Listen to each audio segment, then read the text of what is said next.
देखिए, संपूर्ण देश भर में हमारा राज्य ही पहला ऐसा राज्य है जिसको यूसीसी लागू करने का सौभाग्य प्राप्त हुआ अवसर। नमस्कार, सीसीएन न्यूज चैनल में आप सभी का स्वागत है। आज हमारे साथ सीसीएन न्यूज चैनल में खास बातचीत के लिए मौजूद हैं भाजपा प्रदेश महामंत्री कुंदन सिंह परिहार जी। आज हम उत्तराखंड की राजनीति, प्रदेश के विकास और जनता से जुड़े अहम मुद्दों पर उनके साथ चर्चा करने जा रहे हैं। परिहार जी, बहुत बहुत स्वागत है आपका। आपका बहुत बहुत धन्यवाद। महामंत्री जी, बागेश्वर आपका गृह क्षेत्र है, एक विद्वान आप अधिवक्ता भी हैं, तो राजनीति में कैसे पदार्पण हुआ और किस तरह से भाजपा से जुड़े और आज तक भाजपा से किन किन पदों पर आपने चुनाव लड़े हैं, यानी कि जो आपकी अभी तक पूरी राजनीतिक आपका सफर रहा है उसको संक्षिप्त में हमारे दर्शकों को बताइए। देखिए, मेरा सौभाग्य रहा कि मैंने ग्रेजुएशन किया तो उसके पश्चात 1998 में एक मेरठ में समरसता महाशिविर लगा था और उस समरसता महाशिविर के माध्यम से मुझे संघ का स्वयंसेवक बनने का अवसर प्राप्त हुआ। और क्योंकि उस समय वहाँ पर संख्यात्मक दृष्टिकोण से स्वयंसेवकों को ले जाने के लिए भी और या अन्य व्यवस्थाओं के लिए भी कुछ समय देने के लिए कुछ कार्यकर्ताओं को प्रेरित किया गया था और मुझे भी ऐसा अवसर मिला। मैंने भी तब कुछ समय अपना संघ को देने का संकल्प लिया था और उसके पश्चात यदि मैंने और कुछ समय दिया, मैं उस समय विद्यार्थी था, तो लगभग 2 वर्ष पूर्णकालिक संघ में मुझे रहने का अवसर प्राप्त हुआ। हल्द्वानी और रामनगर में मेरा कार्य क्षेत्र था और उसके बाद कुछ ऐसी परिस्थितियाँ बनी कि मुझे वापस घर आना पड़ा। लेकिन इस बीच मैंने अपने जो संघ की जो प्रशिक्षण होता है उसको मैंने तृतीय वर्ष तक पूर्ण प्रशिक्षण प्राप्त किया और फिर मैंने विद्यार्थी परिषद में भी जिला प्रमुख के नाते अपने दायित्व का निर्वहन किया और संघ में भी सह जिला कारावास बागेश्वर जनपद में मुझे रहने का अवसर किया और संघ ने ही मुझे एक संस्कार देने का काम किया। जो एक कार्य पद्धति हमारी है उस कार्य पद्धति को सिखाने का काम में संघ ने किया है। और उसके बाद मैं 2003 में जिला पंचायत सदस्य का चुनाव लड़ा और मैं भारतीय जनता पार्टी में तब आ गया था। और भारतीय जनता पार्टी में आने के बाद मैंने युवा मोर्चा से अपना प्रारंभ किया। आदरणीय पुष्कर सिंह धामी जी जब प्रदेश सदस्य युवा मोर्चा के होते थे तो उस समय मैं प्रदेश कार्यकारिणी का सदस्य था। उसके दूसरे कार्यकाल में उनके मैं युवा मोर्चा का विभाग संयोजक बना। तब अल्मोड़ा, बागेश्वर और रानीखेत इन 3 जिलों को एक विभाग बनाया गया था और विभाग संयोजक के बाद फिर मैं मेन बॉडी में आ गया। वहाँ मैंने मंडल अध्यक्ष रहा, जिले का मंत्री रहा, जिले का महामंत्री रहा और महामंत्री बनने के पश्चात फिर मैं पंचायत प्रकोष्ठ में राष्ट्रीय कार्यकारिणी का सदस्य रहा। और उसके बाद फिर मैं विभिन्न राज्यों में जहाँ जहाँ चुनाव होते थे वहाँ पार्टी ने मुझे भेजा और मैं वहाँ गया। तो ऐसे लगभग 8-10 राज्यों में चुनाव के दृष्टिकोण से मेरा जाना हुआ। ये मेरा सौभाग्य रहा। मैं ब्लॉक प्रमुख का चुनाव भी लड़ा, अब मैं उसमें सफल नहीं हो पाया और वैसे ही मैंने नगर पालिका का चुनाव भी लड़ा। शायद कुछ कमियां मेरे अंदर होंगी तो शायद उसको भी मैं नहीं जीत पाया, लेकिन मेरी जो रुचि ज़्यादा थी वो संगठन के कार्यों में थी। इसलिए संगठन में जहाँ जहाँ भी संगठन ने आवश्यक समझा वहाँ संगठन के आदेश को शिरोधार्य मानते हुए मैं संगठन कार्य करने के लिए गया। आज आप भाजपा के महामंत्री हैं, बहुत बड़ा दायित्व आपके पास है। किस तरह का अनुभव रहा है अभी तक का इस पद का? और जैसे आपका तो काफ़ी विस्तारित संगठन है, काफ़ी बड़ा, बागेश्वर ही नहीं अन्य जगह के जो पूरे उत्तराखंड के कार्यकर्ता हैं उनका कैसा रवैया है और कितना सपोर्ट आपको कार्यकर्ताओं का मिलता है? देखिए, भारतीय जनता पार्टी के जो कार्यकर्ता हैं वो हमारे पारिवारिक भाव उनके साथ रहता है, एक आत्मिक स्नेह हमारे उनसे रहता है और जो हमारे वरिष्ठ नेता हैं उनके प्रति हम एक श्रद्धापूर्वक भाव रखते हैं। यानी कि पार्टी हमारी परिवार है और ये परिवार होने के नाते हमें बहुत सहयोग मिलता है। अपने जो वरिष्ठ जन हैं उनसे सीखने को बहुत सारी चीज़ें मिलती हैं। जो बातें हम लोग नहीं सीख पाते हैं उनको सीखने में मैं कोई हर्ज भी नहीं समझता हूँ और उनसे पूछता हूँ। जो हमारे वरिष्ठ लोग हैं उनसे पूछता हूँ कि किस प्रकार से इस कार्य को किया जाए, तो बहुत कुछ सीखने को मिलता है। और जो हमारे ऐसे ही जो हमारे अन्य कार्यकर्ता हैं छोटे स्तर के, हमारे जो जहाँ पर काम कर रहे हैं, तो उनको भी किस प्रकार से काम करना है, कैसे हमारे वरिष्ठ लोगों ने काम किया है, उसको भी हम लोग उनको सिखाते हैं। इसलिए कोई किसी प्रकार की कोई कठिनाइयाँ काम करने के दृष्टिकोण से नहीं है। अच्छा लगता है जब हम पार्टी के लिए अपना समय देते हैं, पार्टी के लिए हम काम करते हैं, क्योंकि ये पार्टी का एक विराट रूप है और विशाल उद्देश्य है। उद्देश्य ये है कि हमने इस पार्टी को, मैं व्यक्ति को तीसरा स्थान रखा है। हम समझते हैं कि हम लोग देश प्रथम है, दल हमारे लिए दूसरे स्थान पर है और तीसरे स्थान पर हमारे लिए व्यक्ति है। इसलिए हम लोग बहुत ज़्यादा इसमें ये नहीं रहता कि हम व्यक्तिवादी के नाते हम लोग बहुत ज़्यादा इसमें कसम कसा करें। तो हम देश को आगे रह करके पार्टी ने काम करना सिखाया है, उसी का अपने जीवन में निर्वहन करने का प्रयास करता है। चलिए, आपकी जो निष्ठा रही है, हमेशा आपका समर्पण रहा है, उसके चलते आज जिस सम्मानित पद में है उसके लिए आपको बहुत बहुत बधाई।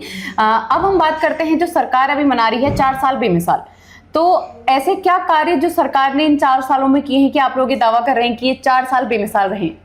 देखिए, आदरणीय पुष्कर सिंह धामी जी के नेतृत्व में भारतीय जनता पार्टी की सरकार को 4 वर्ष सफलतापूर्वक संपन्न हुए हैं, पूर्ण हुए हैं।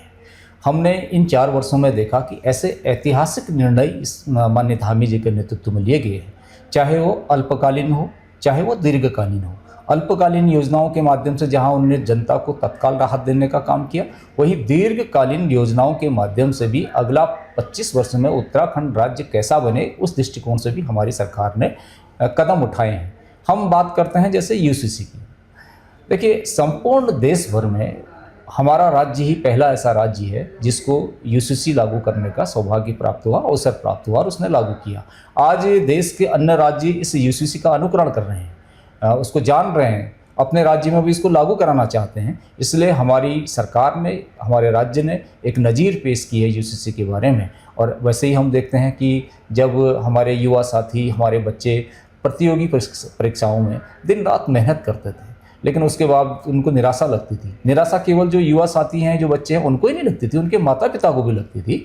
तो उस दृष्टिकोण से जो नकल का जो धंधा चल रहा था, उसके विरोध में एक सख्त कानून बनाया। उस सख्त कानून बनाने के पश्चात आज हम देखते हैं कि युवा एक नहीं अनेक प्रतियोगी परीक्षाओं में सफल हो रहा है, राजकीय सेवाओं में उसका नियोजन हो रहा है और बिना किसी की सिफारिश की वो राजकीय सेवाओं में उसका चयन हो रहा है। तो ये अच्छी बात है और इसी नकल विरोधी कानून का भी देश भर के अन्य राज्य भी अनुकरण कर रहे हैं, अपने राज्यों में उसको लागू करने के लिए वो प्रेरित हैं। तो ऐसे ही हम देखते हैं कि उत्तराखंड में भूमि कानून का एक जनता के माध्यम से एक बड़ी आवाज़ उठी थी। तो एक भूमि कानून उत्तराखंड में हमारी सरकार ने बनाया है और अनेकों विकास कार्य। हमने देखा कि संवेदनशीलता किसी शासक की क्या हो सकती है, किसी नेता की क्या हो सकती है, वो हमने आपदा के समय में देखा। आपदा के समय में देखा कि उत्तराखंड इस बार इतनी ज़्यादा आपदा की मार उसको झेलनी पड़ी। हमारे धराली में हो, थराली में हो, रुद्रप्रयाग में हो, हमारे इधर ही बागेश्वर में हो और हमारे सहस्त्रधारा में हो और अन्य क्षेत्रों में भी जो आपदा आई है, मुख्यमंत्री जी ने स्वयं जाकर के एक एक आपदा क्षेत्र का दौरा किया और दौरा ही नहीं किया, उनके समस्याओं का निस्तारण करने का प्रयास किया। ये सरकार की संवेदनशीलता को प्रदर्शित करता है, ऐसे हमारे मुख्यमंत्री जी ने किया है। तो हम समझते हैं कि सरकार जनता के प्रति जवाबदेही, सरकार जनता को सरलीकरण के माध्यम से कैसे वो अपने कामों को करा सकते हैं, इस लिए प्रयासरत है। अभी हमने देखा कि जन जन की सरकार, जन जन के द्वार, हजारों लोग ऐसे थे इसमें कि जी उनका निस्तारण उसी समय पर हुआ और उनको दूर नहीं जाना पड़ा, क्योंकि उत्तराखंड भौगोलिक दृष्टिकोण से अगर मुख्यालय में उनको जाना होता है तो वो काफ़ी दूर उनको जाना होता है, तो वहीं पर उनका सरलीकरण किया गया, उनके समस्याओं का समाधान किया गया। तो एक ये जनता को समर्पित सरकार है, जनता के हित में कदम उठाने वाली सरकार है, इसलिए हम कह सकते हैं कि 4 साल बेमिसाल है। चलिए, ये तो आपने सारी उपलब्धियां गिनाई, लेकिन इससे पहले भी जो पिछले 5 वर्ष रहे हैं वो भी भाजपा सरकार के ही रहे हैं, तो ये क्यों 4 साल बेमिसाल है और क्यों नहीं ये 9 साल बेमिसाल क्यों नहीं है? बिल्कुल, आपने बहुत अच्छा प्रश्न पूछा कि भारतीय जनता पार्टी की जो सरकार है उसको 9 वर्ष पूर्ण हो गए, अगर हम पिछले 5 और ये 4 की अगर हम बात करते हैं तो। लेकिन अभी हम ये, क्योंकि 4 इस कार्यकाल की जो जनता भी हमसे इस कार्यकाल के हिसाब पूछती है, पत्रकार भी हमको इसी कार्यकाल के हिसाब पूछते हैं, तो इसलिए हमने 4 वर्षों का दिया। अगर हम आगे भी 5 वर्षों का हिसाब दें तो इन 5 वर्षों में भी बेहतरीन कार्य हमारी सरकार ने किया है। आज सबसे बड़ी बात क्या है, आज भारतीय जनता पार्टी के लिए सबसे बड़ी बात है कि उसने विश्वास अर्जित किया है, इन 9 वर्षों में जनता का विश्वास अर्जित किया है। आज जनता भारतीय जनता पार्टी के प्रति आकर्षित हो रही है। आज भारतीय जनता पार्टी विकास का पर्याय बन गई है। आज भारतीय जनता पार्टी एक विचार का परिवार बन गई है। हमारा विचार क्या है, हम एक ऊंचे विचार के लिए इस राजनीतिक क्षेत्र में आए हैं। हमने कहा है कि ध्येय के आलोक से ही है प्रकाशित पंथ अपना, राष्ट्र को सर्वस्व अर्पित और अब क्या शेष सपना, दीप जीवन का जलाकर मातृभू की अर्चना है, चिर विजय की कामना है, कर्म ही आराधना है। तो हम इस विचार को लेकर के चले हैं। आज देखते हैं कि देश और दुनिया में भारतीय जनता पार्टी का नाम हो रहा है। आज दुनिया के अनेकों देश के लोग भारतीय जनता पार्टी ने इतनी सफलता कैसे अर्जित कर ली है उस पर सोच चल रहा है। अनेक लोग राष्ट्रीय कार्यालय में हमारे उसको शोध करने के लिए आ रहे हैं, देख रहे हैं, जान रहे हैं कि एक पार्टी जो 1980 में स्थापित हुई आज 2026 तक वो कहाँ तक पहुँच चुकी है, तो उस पर सोच चल रहा है। ये हमारे लिए सौभाग्य की बात है कि हमारे जो वरिष्ठ लोग हैं उनके समर्पण त्याग से आज पार्टी यहाँ पर खड़ी है। एक श्रेष्ठ विचार को लेकर के हम पार्टी में जुड़े हैं, पार्टी आगे बढ़ी है, तो निश्चित रूप से हमारे लिए सौभाग्य का विषय है। महामंत्री जी, अब हम बात करना चाहेंगे जो देश का अभी का सबसे ज्वलंत मुद्दा है, गैस सिलेंडर। गैस सिलेंडर की समस्या लगातार शासन प्रशासन द्वारा कहा जा रहा है कि कोई समस्या नहीं है, कोई कमी नहीं है गैस सिलेंडर की, लेकिन हम देख रहे हैं कि बागेश्वर सहित अन्य जिलों में भी जो है एक अव्यवस्था बनी हुई है, साथ ही गैस आपूर्ति नहीं हो पा रही है। खासकर कारोबारियों को, व्यवसायियों को, होटल व्यवसायियों को काफ़ी सारी दिक्कतों का सामना करना पड़ रहा है। तो क्या स्थिति बनी हुई है, और अगर कोई दिक्कत या कोई परेशानी या कोई किल्लत है भी तो कब तक सुधार या कब तक राहत मिलने की उम्मीद है? देखिए, आदरणीय नरेंद्र मोदी जी के नेतृत्व में जो ये सरकार चल रही है, ये बहुत संवेदनशील सरकार है। ये वही सरकार है जिस सरकार ने उज्ज्वला के माध्यम से करोड़ों लोगों को सिलेंडर देने का काम किया। और आज हम देखते हैं कि वर्तमान परिप्रेक्ष्य में जो अंतर्राष्ट्रीय जगत है उसमें उथल पुथल के कारण से इसमें कुछ समस्याएं आई हैं, लेकिन फिर भी उसके बाद बार बार सरकार ये आग्रह कर रही है जनता से कि इसमें किसी प्रकार की अभी आपूर्ति रुकी नहीं है, वो सुचारू है। लेकिन उसके बाद भी कुछ लोगों को ऐसा लगता है कि शायद आने वाले दिनों में हमें गैस सिलेंडर नहीं उपलब्ध हो पाएगा। ऐसी कोई बात नहीं है। तो सरकार इसके लिए प्रयत्नशील है और ये भारत की शक्ति ही है। आज अमेरिका भी भारत से बात कर रहा है, आज रसिया भी भारत से बात करता है, आज ईरान भी भारत से बात कर रहा है। तो ये इसमें किसी प्रकार की कोई कठिनाई नहीं आनी, सरकार इसके प्रति गंभीर है। और एक और जो बात सामने आ रही है कि 1 अप्रैल से ऑयल्स यानी पेट्रोल, डीजल और साथ ही बिजली के बिलों का भी जो दाम है, बिजली का भी दाम बढ़ने वाला है, तो इस बात में कितनी सच्चाई है? देखिए, हमने कहा कि जनता के हित के लिए जो भी कदम आवश्यक होंगे उसके लिए सरकार कृत संकल्पित है। और क्योंकि जनता से जुड़े हुए विषय हैं और हम समझते हैं कि कभी किसी प्रकार से अगर हमें आपूर्ति बराबर नहीं मिलती है तो फिर दाम थोड़े ऊपर नीचे चले जाते हैं। लेकिन सरकार का ये प्रयास है कि जो आम जन है, जो जिस जन की हम बात करते हैं, किस जन की बात करते हैं, जो पंडित दीनदयाल उपाध्याय जी ने हमको राजनीति करने के लिए अंत्योदय का लक्ष्य दिया था। अंत्योदय यानी कि जो अंतिम छोर पर बैठा हुआ व्यक्ति है, जो गरीब है, मजदूर है, बेसहारा है, वंचित है, शोषित है, पीड़ित है, उसका उत्थान करना। तो सरकार उसके प्रति संवेदनशील है और उसके उत्थान करने के लिए कृत संकल्पित है। शीघ्र ही ये सारी चीज़ें जो आपको अभी कठिनाई लग रही है, इनका निस्तारण हो जाएगा और सरकार ये जनता को समर्पित है। जनता के हित के लिए जो भी कार्य होंगे सरकार उसके लिए करेगी। इसी के साथ अभी कुछ समय पूर्व नया बजट आया था। सरकार का दावा था कि यह बजट जनहित को ध्यान में रखते हुए बनाया गया है। तो जनता का, खासकर मध्यम वर्ग के लोगों का ये सवाल है कि उनके लिए क्या खास है, क्योंकि हमने देखा कि जैसे बस के फेयर हैं, स्कूल बसेस के फेयर वो बढ़ गए हैं बच्चों के, और जो प्रोडक्ट्स हैं जैसे हमारे डेली यूज़ के प्रोडक्ट्स हैं उनमें उनकी क्वांटिटी कम कर दी गई है और रेट वही है, पर कहा जा रहा है कि जीएसटी कम कर दिया गया है। तो जनता के लिए कैसे खास है ये?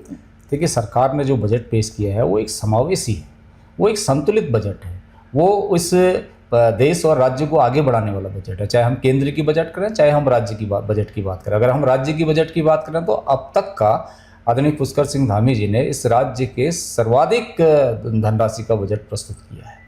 और उसके माध्यम से जो हमारे सुदूरवर्ती क्षेत्र हैं, जहाँ पर विकास की किरण किसी कारण से नहीं पहुँच पाई, वहाँ विकास करने के लिए हम संकल्पित हैं। तो संतुलित बजट है। इस बजट के परिणाम आपको कुछ समय बाद देखने को मिलेंगे। तो इसमें ऐसा नहीं कहा जा सकता कि इससे ये बढ़ गया या इससे ये घट गया।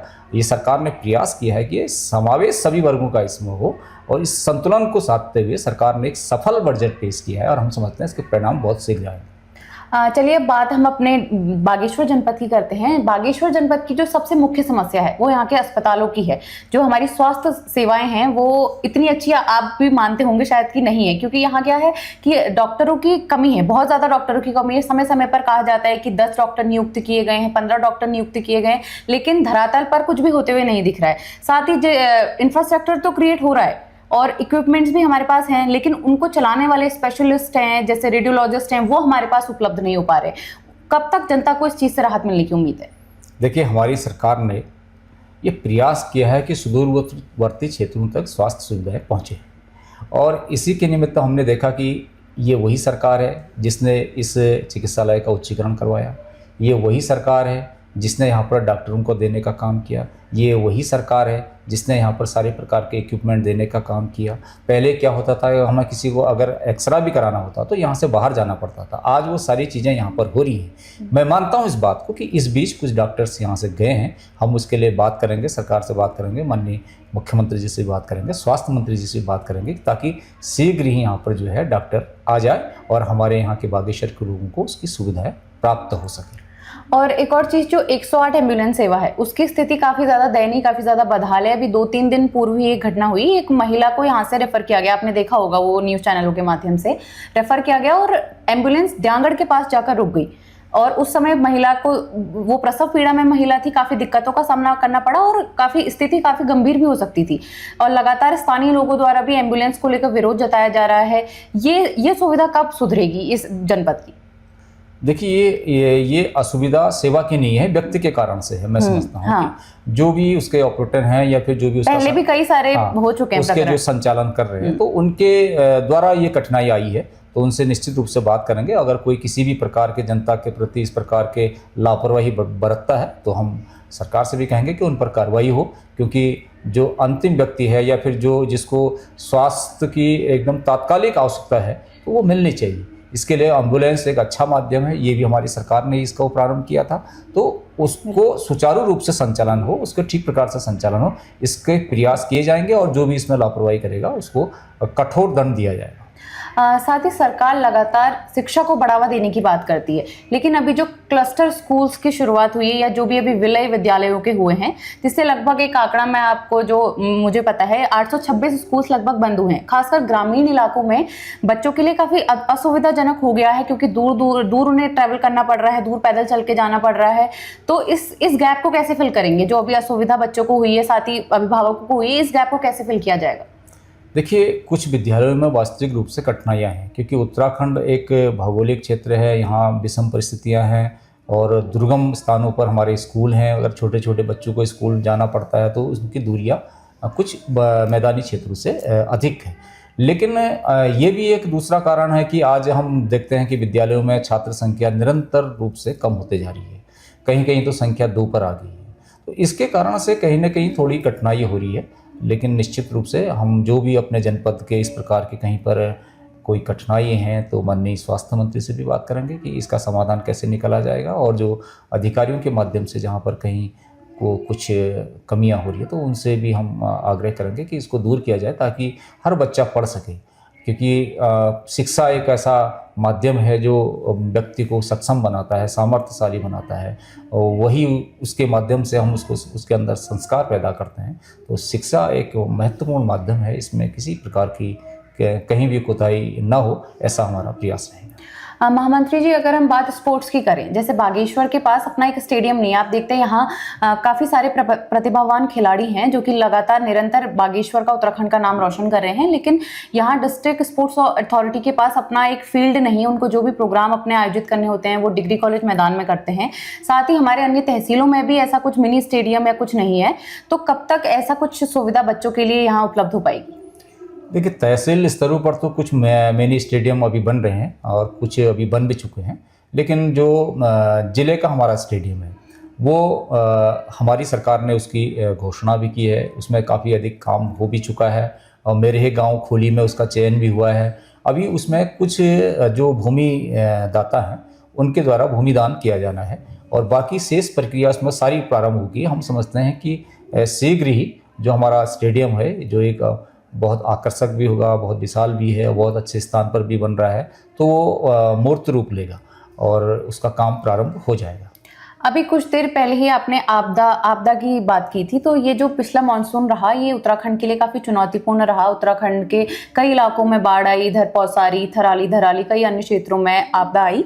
तो उसके लिए सरकार ने अभी तक कितना बजट, एक अनुमानित कितना बजट अभी तक उन क्षेत्रों के लिए दिया है? और जी हाँ, अगर हम बात पौसारी की करें तो यहाँ पर विस्थापन की प्रक्रिया कहाँ तक पहुँची? प्रक्रिया क्या किया जा रहा है उन लोग के विस्थापन के लिए?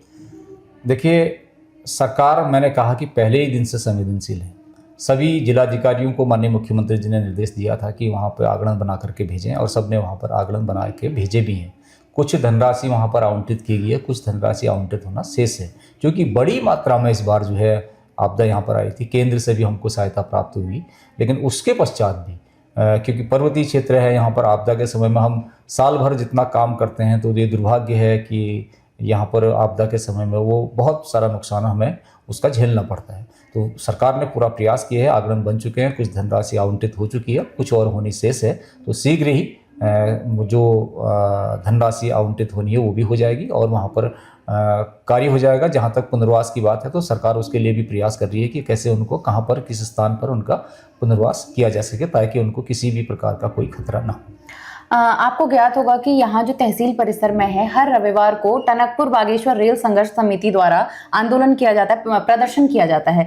तो कई सालों से प्रदर्शन चलता आया है और उन लोग को लगातार आश्वासन मिलता रहा है। कभी सर्वे किया जाता है, कभी बजट स्वीकृत हो गया है कहा जाता है, लेकिन अभी तक धरातल पर कोई भी काम नहीं हुआ है। तो क्या ये सिर्फ आश्वासन रूपी झुंझुना उन लोगों को पकड़ाया जा रहा है कि रेल लाइन आने की उम्मीद है? देखिए, ये भारतीय जनता पार्टी है जिसने इस देश की कार्य संस्कृति को बदला है।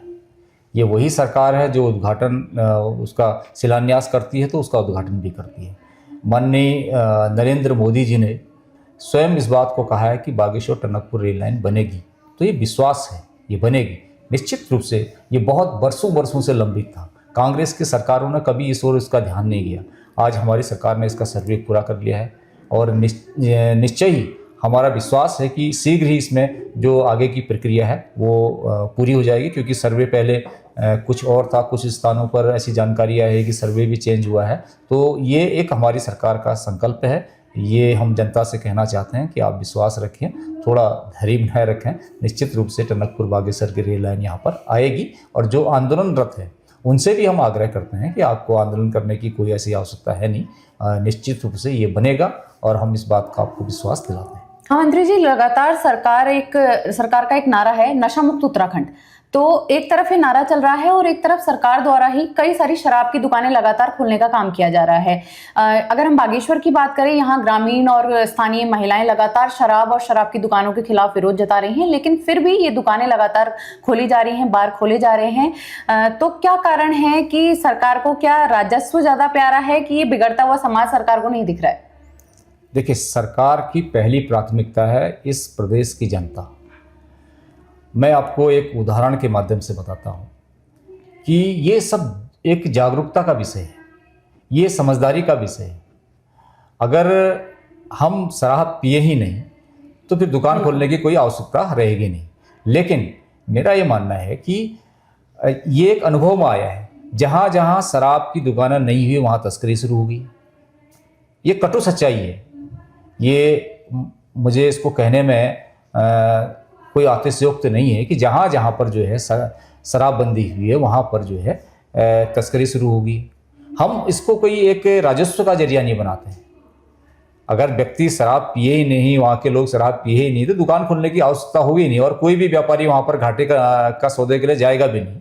तो एक जागरूकता का विषय है। लेकिन हमारी सरकार का ये मानना है कि जहाँ भी विरोध हो रहे हैं, जहाँ लोग नहीं चाहते, तो निश्चित रूप से वहाँ पर शराब की दुकानें नहीं खोलनी चाहिए। हम इस प्रदेश को नशा मुक्ति बने, इसके लिए समाज को भी आगे आना होगा। ये सामाजिक विषय है, ये केवल सरकार से संबद्ध नहीं है। किसी की भी सरकार आए, ये समाज का विषय है। सभी समाज के लोगों को इसमें आगे आना चाहिए। आखिर हमारे बच्चे हैं, जो हमारे ननिहाल है, हमारी जो युवा पीढ़ी है, जो हमारा भविष्य है, वो क्यों बिगड़े? वो इस प्रदेश के काम आए, इस देश के काम आए, वो नशे में ना रहे, ऐसा हमारा प्रयास है कि इसके लिए सभी हम लोगों को आगे आने की आवश्यकता है। ये केवल सरकार के स्तर का अगर हम इसको बोलें तो ये होगा कि अपने कंधों से जिम्मेवारियों को दूर कर देना। तो सभी लोगों को इसमें आना होगा, ये मेरा व्यक्तिगत मानना है। मैंने स्वयं इसमें पूर्व भी जो कुछ ऐसी घटनाएं आई थी, स्मैक की घटनाएं आई थी, मैंने उसमें मुखर होकर आवाज़ उठाई थी।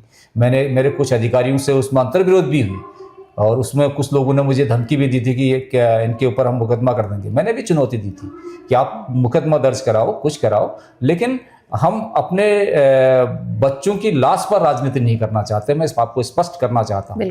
पूर्वी लोगों ने हमें मुझे व्यक्तिगत रूप से बड़ा जन समर्थन इसका मिला था। आज भी मैं उसी बात पर कायम हूँ कि नशा नहीं हो, हम सब नशे से दूर रहें, लेकिन इसकी जिम्मेवारी हमारी भी है। मैंने पिछले जिलाधिकारी से भी एक निवेदन किया था, वर्तमान के जो जिलाधिकारी हैं इनसे भी निवेदन किया था। मैं आपको आज बताऊं कि आपने शराब के बारे में पूछा मुझसे, मैं थोड़ा उससे और आगे जाता हूं कि हम जो बच्चों की कैरियर काउंसलिंग कराते हैं, ठीक है, बच्चों की कैरियर काउंसलिंग आप करवाइए, लेकिन नशे के विरुद्ध हम उनके माता पिता की भी काउंसलिंग करवाएं। सपोज देन मैं आपको बताता हूं कि मेरा बच्चा अगर उसने स्मैक ले लिया, मेरा बच्चा नहीं लेगा इसकी भी कोई गारंटी नहीं, क्योंकि समाज का वातावरण जैसे दूषित होते रहेगा तो हर कोई बच्चा इसमें ले सकता है। अगर वो स्मैक लेकर के आया घर, उसने उसके स्मैक की एक डोज ली, अगर मुझे पता होगा या मेरी पत्नी को पता होगा तो वो जागरूक होगी, तो उसको जानेगी कहीं इसने लिया तो नहीं है, तो वो कहेगा कि मुझे बुखार आया है, मैं भी यही मान के चलूंगा कि उसे बुखार आया है। लेकिन अगर मैं जागरूक रहूंगा तो मैं जानूंगा उसको एक बार कहीं बुखार ही आया है या इसको या और कुछ और कारण है, तो अगर वहीं पर हमने रोकथाम कर ली तो वो रुक जाएगा। क्योंकि ये एक ऐसा नशा हो गया है कि इसको अगर उसकी लत पड़ेगी तो फिर उसका जीवन बर्बाद होना निश्चित है। इसलिए हमको जो माता पिता हैं उनके मध्य भी ऐसे काउंसलिंग का कार्यक्रम करना पड़ेगा, जन जागरण का कार्यक्रम करना पड़ेगा। हम सबकी सामूहिक दायित्व है कि इस उत्तराखंड को नशे से मुक्त करना। मंत्री जी, अभी कुछ दिनों पूर्व हमने देखा कि रक्षा मंत्री राजनाथ सिंह और गृह मंत्री अमित शाह उत्तराखंड दौरे पे आए थे, तो क्या ये चुनावी बिगुल बच चुका है और 2027 के लिए क्या रणनीति है आपकी और किस समय पर लगभग चुनाव होंगे? देखिए, आदरणीय पुष्कर सिंह धामी जी के दूसरे कार्यकाल की 4 वर्ष पूर्ण होने के पश्चात हमने 7 मार्च को एक गृह मंत्री जी की विशाल जनसभा का कार्यक्रम वहाँ पर रखा था, और जो जनता का उत्साह था, इतने विशाल संख्या में जनता वहाँ पर आई थी और उसको देखने लायक था उनका उत्साह। तो वो एक बहुत बड़ी सभा हरिद्वार के अंदर हुई थी, और उसके बावजूद उसके अतिरिक्त जो हमारी हल्द्वानी में एक माननीय रक्षा मंत्री जी की, राजनाथ सिंह जी की एक जनसभा थी, उसमें भी हजारों लोग वहाँ पर आए थे। तो ऐसे ही अभी एक प्रधानमंत्री जी का प्रस्तावित दौरा और देहरादून के अंदर बनने वाला है, अभी उसकी तिथि घोषित नहीं हुई है। तो इन सब के माध्यम से हम जनता में जो हमारा मैसेज है, जो हमने काम किए हैं और जिन कामों के बदौलत हम कह रहे हैं कि हम सरकार में तीसरी बार आएंगे, तो वो जनता के साथ एक संबंध स्थापित करने के लिए हमने ये कार्यक्रम किए थे। आज अगर मैं भारतीय जनता पार्टी की बात कहूँ तो हमारे प्रदेश से लेकर के पन्ना प्रमुख तक का संगठन बहुत मजबूत है। हमारे सारे मोर्चे का गठन हो चुका है, प्रकोष्ठों का कुछ गठन होना है, शेष हमारा सारा जो पूरा संगठन की संरचना है वो बन चुकी है और वो धरातल पर काम भी कर रही है। और ऐसे ही हमारे जो सरकार है, सरकारों ने बहुत अच्छा काम पिछले इस दूसरे कार्यकाल की बात कर तो 4 वर्षों में किया है। तो इन दोनों का जो बेहतर तालमेल है हमारे उत्तराखंड में, सरकार और संगठन का, और जो केंद्र और राज्य का समन्वय है, इसके कारण से हम एक विश्वास के साथ कह सकते हैं, और जैसा पिछले चुनाव में जनता ने हमको जन समर्थन दिया उसके आधार पर हम कह सकते हैं कि भारतीय जनता पार्टी 2027 में एक बार बड़ी विजय के साथ इस प्रदेश में हैट्रिक जीत की लगाएगी। और जहां तक चुनाव की बात आपने कही है, ये निश्चित रूप से चुनाव आयोग इसका निर्धारण करेगा। हम समझते हैं कि समय पर चुनाव होंगे, ऐसा कोई कारण हमको लगता नहीं है कि समय से पहले चुनाव होंगे। तो ये यद्यपि इसकी डेट चुनाव आयोग देगा, लेकिन हमारा मानना है कि समय पर चुनाव होंगे। और जब भी चुनाव होंगे, क्योंकि भारतीय जनता पार्टी के लिए हर दिन एक चुनाव होता है, हम कोई चुनावी राजनीति नहीं करते हैं, हम एक राष्ट्र के लिए राजनीति करते हैं। हमारे कार्यकर्ता चाहे अभियान के माध्यम से हो, चाहे संगठन के कार्यों के माध्यम से हो, निरंतर काम करते हैं, एक्टिव मोड में हमेशा रहते हैं। इसलिए हमें किसी प्रकार की कोई चिंता नहीं है। हमारा संगठन दुरुस्त है, हमारी सरकार ने अच्छे काम किए, हमारे केंद्र राज्य का संबंध बहुत अच्छा है, हमारे संगठन और सरकार का बहुत अच्छा तालमेल है। उसके माध्यम से हम कह सकते हैं निश्चित रूप से हम हैट्रिक लगाएंगे। बहुत बहुत धन्यवाद परिहार जी। तो ये थे हमारे साथ भाजपा प्रदेश महामंत्री कुंदन सिंह परिहार जी, जिन्होंने कई सारे अहम मुद्दों पर हमारे साथ चर्चा की और यह आश्वासन दिया कि जो भी सरकार कार्य कर रही है वो जनहित के लिए कर रही है। CCN न्यूज के लिए मैं रोहिणी जोशी।